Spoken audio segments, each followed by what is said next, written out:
नवीन घेतलेली गाडी अवघ्या 2च महिन्यात शोरूम मधून बाहेर पडल्यानंतर विकायला का निघते हे तुम्हाला माहिती आहे का?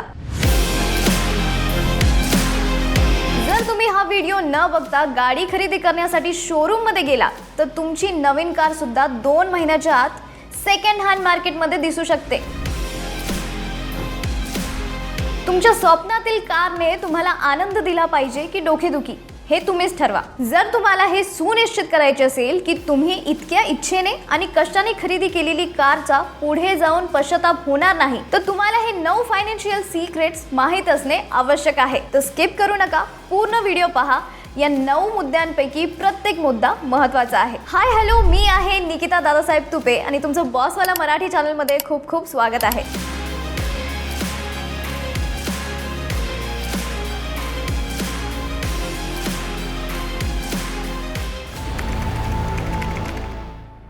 बघा, एकदा का आपण थोडे पैसे कमवायला लागलो की आपल्यापैकी बहुतांशांचे पहिले स्वप्न हे कार खरेदी करण्याचे असते आणि त्यात काही चुकीचे नाही, कारण काहींसाठी कार हे स्टेटस सिंबल आहे तर काहींसाठी ती गरज आहे। शेवटी कडक उन्हात किंवा मुसळधार पावसात आई वडील, पत्नी किंवा मुलांसह बाईक वरती, ऑटो मध्ये किंवा बस मध्ये किती काळ प्रवास करणार? आपण सगळे एवढे कष्ट का करतो? आयुष्यात थोड्या सुखाचा आनंद घेण्यासाठीच ना। आपल्याकडे ही कार असावी आणि ती शेजाऱ्यांना व मित्रांना दाखवता यावी अशी इच्छा होणे सामान्य आहे, पण खरी अडचण इथेच सुरू होते। कार खरेदी करण्याचा विचार मनात येतो ना येतो तोच गोंधळ सुरू होतो। कोणती कार, बजेट काय, माझ्या पगारावर मी किती EMI परवडू शकतो? तुम्ही सेकंड हँड मार्केटमध्ये पाहिले असेल, अगदी 2 किंवा 3 महिने जुन्या ब्रँड न्यू गाड्या विकायला येतात। तुम्हाला माहित आहे का, लोक भावनेच्या भरात गाडी खरेदी करतात पण त्याच्यासोबत येणाऱ्या जबाबदाऱ्यांचा हिशोब करत नाही। आणि म्हणूनच जर तुम्ही आपल्या चॅनलवरती नवीन असाल तर आता सबस्क्राइब करा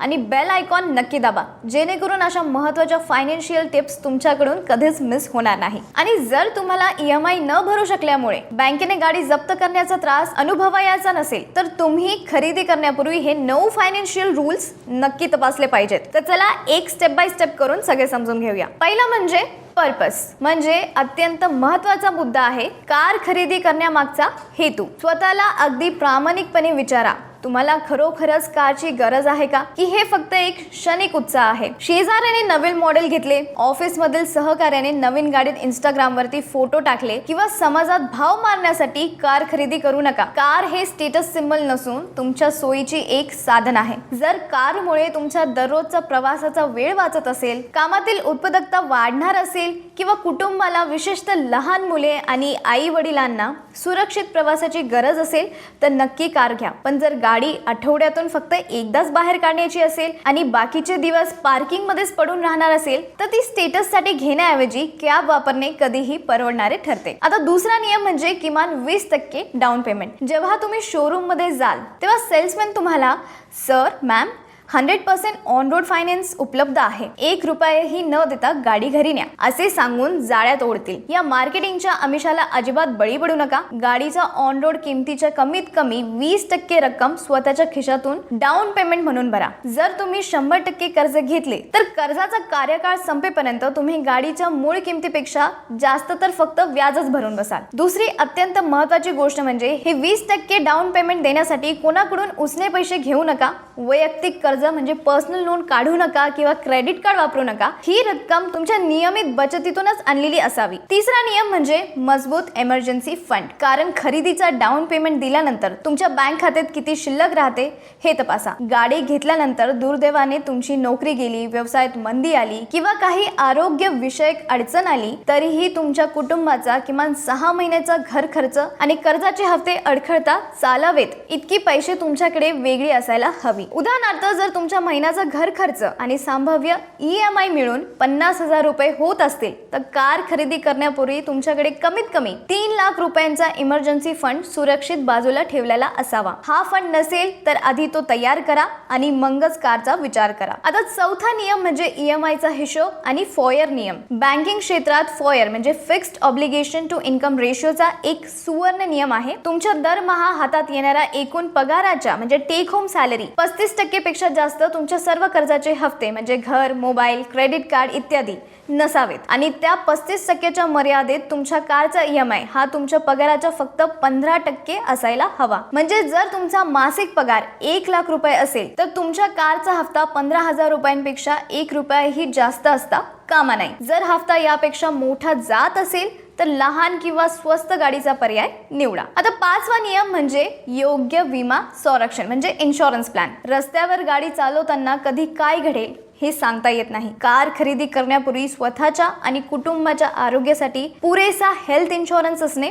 अनिवार्य आहे, जेणेकरून अपघाताच्या वेळी हॉस्पिटलचा मोठा खर्च खिशातून करावा लागणार नाही. त्याहूनही महत्त्वाचं म्हणजे कमवत्या व्यक्तीच्या नावे टर्म इन्शुरन्स असणे गरजेचे आहे. जर दुर्दैवाने कुटुंबाच्या प्रमुखाचे काही बरे वाईट झाले तर कारच्या कर्जाचे डोंगर आणि EMIचा बोजा मागे राहिलेल्या कुटुंबावरती पडत नाही किंवा कंपनी ते कर्ज फेडते. हा टर्म इन्शुरन्स तुमच्या वार्षिक उत्पन्नाचा किमान 20 पट असावा. आता 6वा नियम म्हणजे कारच्या केवळ खरेदी किमतीचा नाही तर तिच्या एकूण खर्चाचा विचार करणे. कारची एक शोरूम किंवा ऑन रोड किंमत हा केवळ सुरुवातीचा खर्च असतो. कार घरी आल्यावरती तिचा खरा खर्च सुरू होतो. दरमहा लागणारे इंधन, पेट्रोल, डिझेल, CNG, दरवर्षी भरावा लागणारा महागडा इन्शुरन्स, वर्षातून 1 ते 2 वेळा होणारी सर्व्हिसिंग आणि मेंटेनन्स, अचानक होणारे पार्ट बदलणे, वॉशिंग, टोल टॅक्स आणि पार्किंग चार्जेस या सर्व गोष्टींचा मिळून दरमहा किमान 5,000 ते 10,000 रुपयांचा अतिरिक्त भार तुमच्या बजेटवरती पडतो. हा सर्व हिशोब मांडूनच कार खरेदीचा निर्णय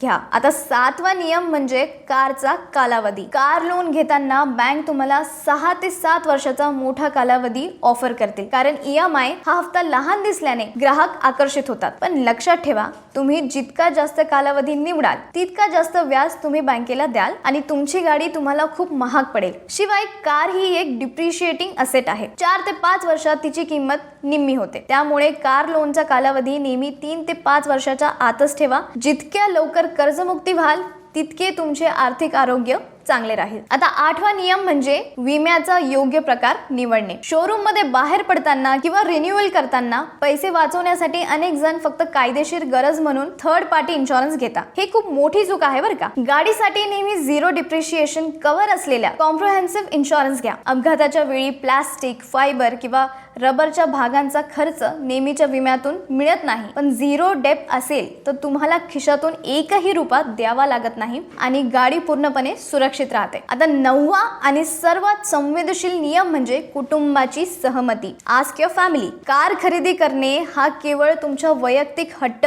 अहंकार किंवा मित्रांमध्ये शो ऑफ करण्याचा विषय नसावा. मुलांचे शिक्षण, घराचे हफ्ते, आई वडिलांच्या वैद्यकीय खर्च किंवा कुटुंबाच्या मूलभूत आनंदाचा बळी देऊन कारची EMI बांधू नका. कार खरेदी करण्यापूर्वी संपूर्ण कुटुंबाला एकत्र बसवून चर्चा करा. जेव्हा सर्वांची संमती असेल आणि तुम्ही त्या गाडीतून कुटुंबाला पहिल्या ट्रिपवरती घेऊन जाल तेव्हा मिळणारा आनंद हा कोणत्याही EMI पेक्षा मोठा असेल आणि ती कार तुम्हाला खरी शांती व समाधान देईल. तर समजले ना, हे 9 सोपे आणि अत्यंत महत्त्वाचे फायनान्शियल हिशोब आहेत. हे बघा, अजून एक उदाहरण आपण समजून घेऊया. समजा सुरेश नावाचा एक तरुण आहे आणि त्याचा दरमहा हातात येणारा पगार 1 लाख रुपये आहे. आता या 9 नियमानुसार सुरेशने कार कशी खरेदी करावी याचा सोपा हिशोब पाहूया. पहिली गोष्ट म्हणजे कारचा हफ्ता ठरवताना सुरेशचा EMI त्याच्या पगाराच्या 15% पेक्षा जास्त नसावा. म्हणजेच कारचा हफ्ता 15,000 रुपयांच्या आतच असायला हवा. दुसरी गोष्ट, कार शोरूम मधून रस्त्यावर आल्यावरती फक्त हफ्ताच जात नाही तर दरमहा इंधन, मेंटेनन्स, पार्किंग आणि इन्शुरन्स मिळून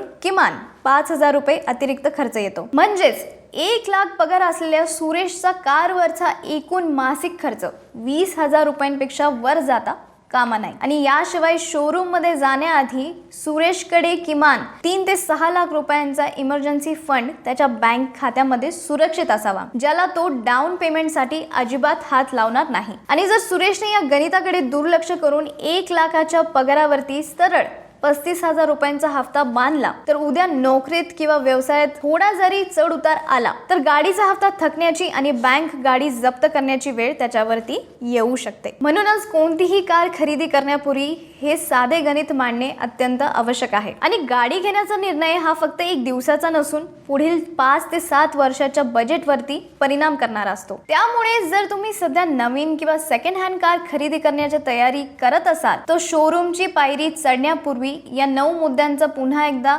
गांभीर्याने विचार करा आणि स्वतःचे आर्थिक गणित पक्के करा. आणि हा व्हिडिओ तुमच्या त्या सर्व मित्रांसोबत आणि नातेवाईकांसोबत नक्की शेअर करा जे सध्या नवीन कार घेण्याचा विचार करत आहे. कारण क्षणाच्या मोहात किंवा भावनेच्या भरात निर्णय घेऊन कोणीही कर्जाच्या भयंकर जाळ्यात अडकू नये. लक्षात ठेवा, कष्टाच्या पैशातून घेतलेली कार तुमच्या आणि तुमच्या कुटुंबाच्या आयुष्यात खरा आनंद, सोय आणि समाधान घेऊन आली पाहिजे, डोकेदुखी किंवा आर्थिक ताण नाही. आणि जर तुम्हाला ही माहिती खरोखरच उपयुक्त वाटली असेल तर व्हिडिओला लाईक करायला अजिबात विसरू नका. तसेच या 9 नियमांपैकी कोणता नियम तुम्हाला सर्वात जास्त महत्त्वाचा वाटला हे आम्हाला कमेंट करून नक्की सांगा. आणि चॅनलवरती नवीन असाल तर बॉसवाला मराठी चॅनलला सबस्क्राईब करायला विसरू नका.